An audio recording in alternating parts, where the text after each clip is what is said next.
মানে আচলতে আমাৰ যিবিলাক ঐতিহাসিক সমল আছিল এই সমলবিলাক আচলতে চৰকাৰে ৰক্ষণাবেক্ষণ দিব লাগিছিল, কিন্তু দেখিবলৈ পোৱা গ'ল যে এইবিলাক ৰক্ষণাবেক্ষণ নিদিয়ে।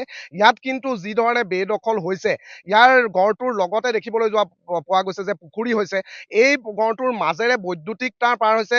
কেডি বুলি একেবাৰে নিচেই ওচৰতে যিটো এটা ডাঙৰ এটা চিমেণ্টৰ ফেক্টৰী আছে, সেই ফেক্টৰীৰ যিটো বৈদ্যুতিক তাঁৰ, সেই বৈদ্যুতিক তাঁৰৰ যি খুঁটা, এই খুঁটা কিন্তু এই গড়টোৰ ওপৰতে গছ কাটি পেলাই তাতে বহাবলৈ লৈছে। এনে যি ঐতিহাসিক সমল, এই সমলবিলাক সুৰক্ষাৰ কাৰণে যিটো বিভাগ আছে, প্ৰত্নতত্বৰ যিটো বিভাগ, যিটো আৰ্কিঅলজিকেল ডিপাৰ্টমেণ্ট, এই আৰ্কিঅলজিকেল ডিপাৰ্টমেণ্টটো শুই কিয় আছে? আজি পৰ্যন্ত কিন্তু এই আৰ্কিঅলজিকেল ডিপাৰ্টমেণ্টটোৱে কিন্তু এই বিহিত ব্যৱস্থা এই গড়টোৰ ক্ষেত্ৰত লোৱা নাই। বহু সময়ত কিন্তু আপোনালোকৰ সংবাদ মাধ্যমে এই নিউজবিলাক আপোনালোকে প্ৰচাৰ কৰিছে যদিও বৰ্তমান সময়ত সেই বিভাগবিলাকে কোনো ধৰণৰ গুৰু দায়িত্ব তেওঁলোকে লোৱা নাই, বা চৰকাৰখনো কিন্তু মৌন হৈ আছে। আজি কিন্তু বৰ্তমান সময়ত যি ধৰণে বেদখল উচ্ছেদৰ কাৰণে চৰকাৰে যি ধৰণে উঠি পৰি লাগিছে, কিন্তু আমাৰ যি এটা ঐতিহাসিক সমল, যি বুৰঞ্জীবিদসকলে কৈছে যে অসমৰ এটা মানে চীনৰ প্ৰাচীৰ বুলি ইয়াক বিখ্যাত, গতিকে সেই এটা যি আমাৰ 42 কিলোমিটাৰ দৈৰ্ঘ্যৰ, যি ব্ৰহ্মপুত্ৰৰ পৰা কাৰ্বি পাহাৰত গৈ লগা এই এটা গড়, যিটো প্ৰতাপ সিংহই মোগলক সেই প্ৰতিহত কৰিবৰ কাৰণে এই গড়টো বনাইছিল, এই গড়টো কিন্তু বৰ্তমান সময়ত কিন্তু কোনো ধৰণৰ আজি পৰ্যন্ত আমি দেখিবলৈ পাইছো ইয়াত বেদখল মুক্ত হোৱা নাই। ইয়াত কিন্তু লধে মধে কিন্তু গড়টো কাটি পেলাই বিভিন্নজনে বিভিন্ন ইয়াত ব্যৱস্থা কৰি পেলাই তেওঁলোকে কিন্তু জীৱিকা নিৰ্বাহ কৰিবলৈ লৈছে। গতিকে আমি অসম জাতীয়তাবাদী যুৱ ছাত্ৰ পৰিষদে আমি দাবী উত্থাপন কৰিছো যে এই গড়টো কিন্তু ঐতিহ্য গড়টো অতি শীঘ্ৰে সুৰক্ষিত কৰক, ইয়াক বেদখল মুক্ত কৰক, ইয়াক এটা পৰ্যটনস্থলী হিচাপে আপোনালোকে গঢ়ি তোলক। কাৰণ আমাৰ যি কাজিৰঙাখন একেবাৰে নিচেই ওচৰতে আছে, এই কাজিৰঙাখনলৈ কিন্তু দেশ বিদেশৰ পৰ্যটক আহে, কিন্তু পৰ্যটক এই গড়টোৰ মাজেৰে পাৰ হৈ যায়, কিন্তু গম নাপায় যে ইয়াত এটা ঐতিহাসিক সমল, ইমান এটা পৰ্যটনস্থলী আছে, এইটো কিন্তু কোনেও গম নাপায়। গতিকে সেইবাবে আমি কওঁ যে এই পৰ্যটকসকলৰ বাবে এটা পৰ্যটনস্থলী হিচাপে গঢ়ি তোলাটো আমাৰ দায়িত্ব, আমাৰ চৰকাৰখনৰ দায়িত্ব, বিভাগটোৰ দায়িত্ব। বিভাগটো শুই থাকিলে নহ'ব, সেইটো আমি অসম জাতীয়তাবাদী যুৱ ছাত্ৰ পৰিষদে ইয়াৰ পৰা স্পষ্টভাৱে কৈছো।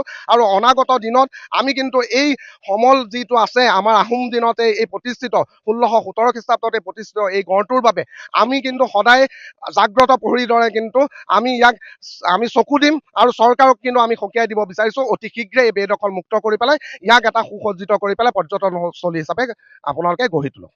এই ভাৰতীয় জনতা পাৰ্টি ডবল ইঞ্জিন চৰকাৰখনে অসমত বিভিন্ন সময়ত উচ্ছেদ চলাইছে। উচ্ছেদক আমি সমৰ্থন কৰিছোঁ। বেদখলকাৰীয়ে যিসকল আমাৰ বনাঞ্চল দখল কৰি আছিলে, এই উচ্ছেদ কৰিছে, ইয়াক আমি সমৰ্থন কৰিছিলোঁ। কিন্তু তেওঁলোকক দেখিবলৈ পাইছোঁ যে আমাৰ ঐতিহাসিক 1616 খ্ৰীষ্টাব্দতে নিৰ্মাণ কৰা কাৰ্বি আংলঙৰ সীমান্তাৱলী সদাশিৱ পাহাৰৰ পৰা ব্ৰহ্মপুত্ৰলৈকে, ব্ৰহ্মপুত্ৰৰ নিচেই কাষলৈকে যি এই ঐতিহাসিক চামধৰা গড়টো সংৰক্ষণ কৰিব লাগিছিল, ইয়াৰ ওপৰত যেনেকৈ দৃষ্টিগোচৰ কৰিব লাগিছিল, চৰকাৰ ক'ৰবাত মৌন হৈ আছে। কিয় মৌন হৈ আছে, কি স্বাৰ্থত মৌন হৈ আছে, ইয়াৰ এটা ডাঙৰ প্ৰশ্ন অসমৰ ৰাইজৰ বাবে। গতিকে আমি অসম জাতীয়তাবাদী যুৱ ছাত্ৰ পৰিষদে এই যি ঐতিহাসিক চামধৰা গড়টো, ইয়াক সংৰক্ষণ আৰু বেদখল মুক্ত কৰিবৰ কাৰণে আমি দাবী জনাইছোঁ। 1 নম্বৰ কথা।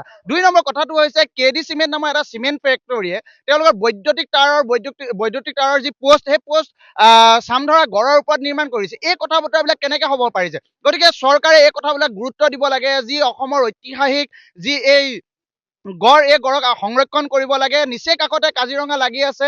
কাজিৰঙালৈ যি পৰ্যটক আহে, সেয়া ভাৰতৰ বিভিন্ন ৰাজ্যৰে হওক বা বিভিন্ন দেশৰ পৰা অহা এই পৰ্যটকসকলৰ দৃষ্টিগোচৰ কৰিব লাগে যে ইয়াতো সেই 1616 খ্ৰীষ্টাব্দতে এনেধৰণে মোগলক পৰাস্ত কৰিবলৈ, মোগলক বাধা দিবলৈ কেনেধৰণে চিন্তা চৰ্চা কৰিছিল তেতিয়াই এই অসমীয়াসকলে। গতিকে এই কথা বতৰাবিলাক আচলতে পৰ্যটকক জনাবলৈ। গতিকে এই যি ভাৰতীয় জনতা পাৰ্টি ডবল ইঞ্জিন চৰকাৰখনে, অসমৰ মুখ্যমন্ত্ৰীগৰাকীয়ে কিয় গুৰুত্ব দিয়া নাই, এই কথাক আমি প্ৰশ্ন কৰিছোঁ। আমি ধিক্কাৰ আৰু গৰিহণা জনাইছোঁ ভাৰতীয় জনতা পাৰ্টি বৰ্তমানৰ চৰকাৰখনক। অতি শীঘ্ৰে বেদখল মুক্ত হ'ব লাগিব, আৰু ইয়াত কেডি চিমেণ্টে যি ধৰণৰ চিন্তা চৰ্চা কৰিছে, এয়া যি পোষ্ট, এয়া অতি শীঘ্ৰে ইয়াৰ পৰা উঠাই নিব লাগিব। গছ কাটি পেনে তেওঁলোকে এই ধৰণৰ চিন্তা চৰ্চা কৰিছে, এয়া কোনো কাৰণতে আমি মানি ল'ব নোৱাৰোঁ। গতিকে আমাৰ অসম জাতীয়তাবাদী যুৱ ছাত্ৰ পৰিষদৰ স্পষ্ট দাবী, বেদখল মুক্ত হ'বই লাগিব ঐতিহাসিক চামধৰা গড়। আৰু চামধৰা গড়ৰ যি কাষতে ফিচাৰী কানি এই যি গড়টো কাটি পেলোৱাইছে, ইয়াকো আমি ধিক্কাৰ জনাইছোঁ, আৰু অতি শীঘ্ৰে ইয়াত অসম চৰকাৰৰ দৃষ্টিগোচৰ কৰিবৰ কাৰণে আমি দাবী জনাইছোঁ, আৰু বেদখল মুক্ত কৰিব